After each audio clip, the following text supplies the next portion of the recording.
Most people are using their second home wrong, and it's costing them a global lifestyle. We've found a better way. Instead of renting our second home out or putting it on Airbnb, we started using it to stay in homes all over the world for free. Not hotels, not cheap rentals, real homes in real locations that we actually live in. And the crazy part is, most people don't even realise this is possible. Because when people think about a second home, they think there's only two options. You either try and rent it out long term, or you try and turn it into a short-term rental. And both make sense on the surface. But what people don't realise is, both of those options come with hidden costs. Time, stress, maintenance, taxes, and most importantly, losing control of your own home. And that's where everything changed for us, because there's actually a third option. And nobody talks about it. Instead of trying to make money out of our home, we started using it to unlock free stays all over the world. It's called home exchange. And once you understand how it works, you stop asking the question, how much will this actually make me? And you start asking, how much of the world can this give me access to? So let's break this down properly. Because this completely changes how you should think about owning a second home. Section 1, the shift. So most people look at a second home and think one thing. How much can this make me? So they rent it out or put it on Airbnb.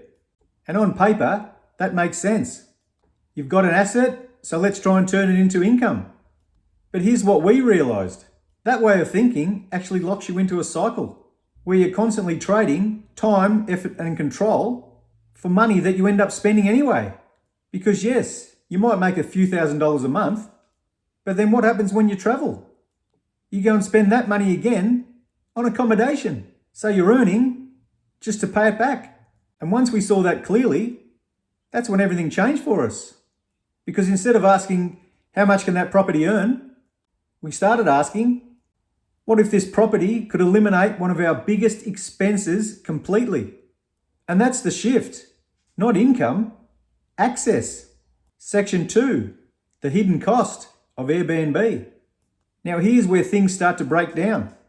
Because Airbnb, that looks simple from the outside, but it's definitely not passive. It's a business. And like any business, it comes with friction. You're dealing with constant guest communication, cleaning and turnovers, reviews and ratings, pricing strategy, problems, complaints, and last-minute issues.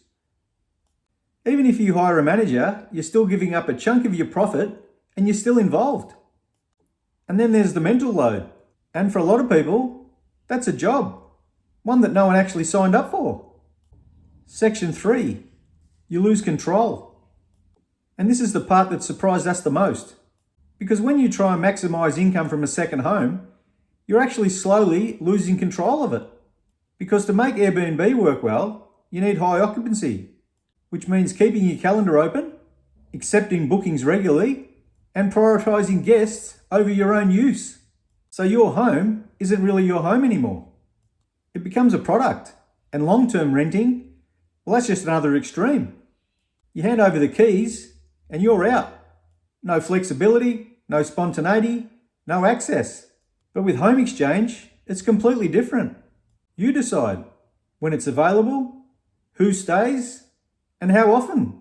There's no pressure to maximize bookings because you're not relying on it for income. So your home stays exactly what it should be, yours. Section 4, the guest difference. There is also a massive difference in who is staying at your home. With Airbnb, guests are customers. They're paying for a service and they expect a service. And quite often, that's how they treat it. With home exchange, all our guests are homeowners. They're part of the same system. They understand what it means to open your home and what it feels like to trust someone in your space. So the behaviour changes. There's more respect, there's more care, and there's better communication. It's not transactional, it's actually mutual. And that one shift alone dramatically reduces the risk. Section 5, from travel to living. This is where everything opens up. Because once you stop thinking in terms of income, you start actually seeing what this gives you. Airbnb gives you places to stay. Home exchange gives you places to live.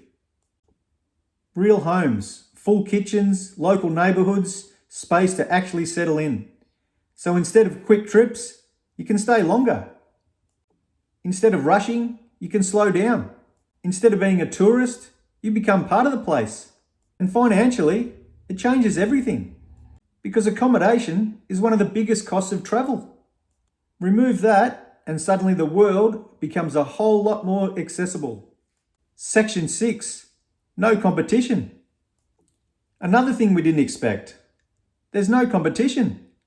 On Airbnb, you're constantly comparing prices, listings, reviews, locations. You're adjusting, tweaking, optimizing, trying to stay ahead.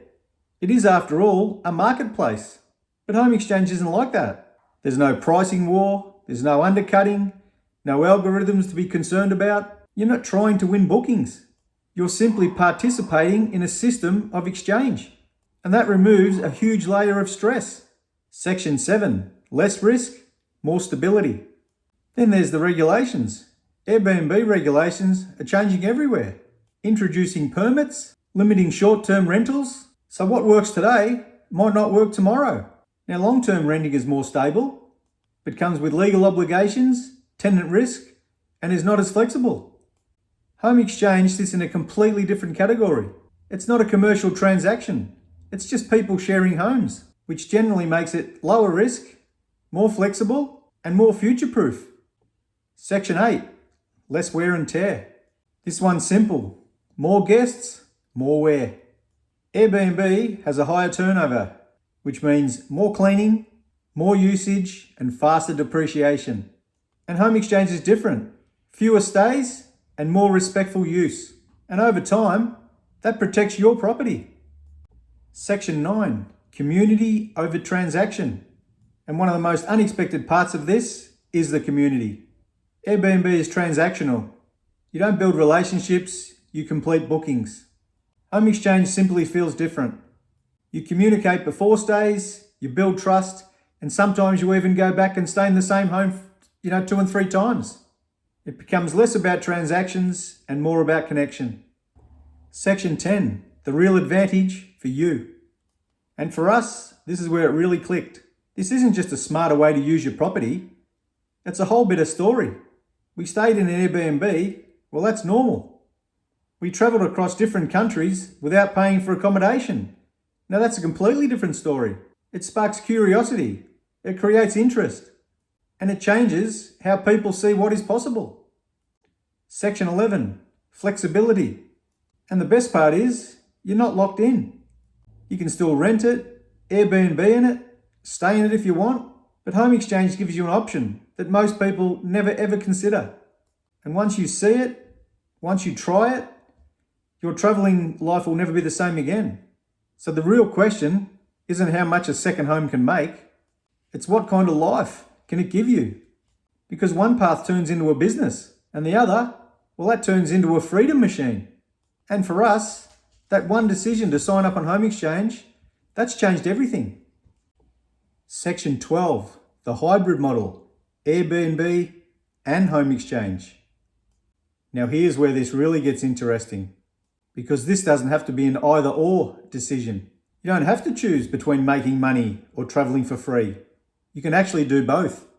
You can run your property on Airbnb during peak season when demand is high and prices are strong, and during low season, or otherwise when your property might have been sitting empty, you list it on home exchange. And instead of earning nothing during those periods, you can start accumulating guest points, which you can then use to stay in homes anywhere in the world. So now your property isn't just generating income, it's generating options. Peak season gives you cash, off season gives you travel. And that's where this becomes really powerful, because most people only optimize for occupancy, but this lets you optimize for lifestyle. So if you're sitting there thinking, yeah, but I still want the income, you don't have to give that up. Just stop leaving value on the table when your property is sitting there empty.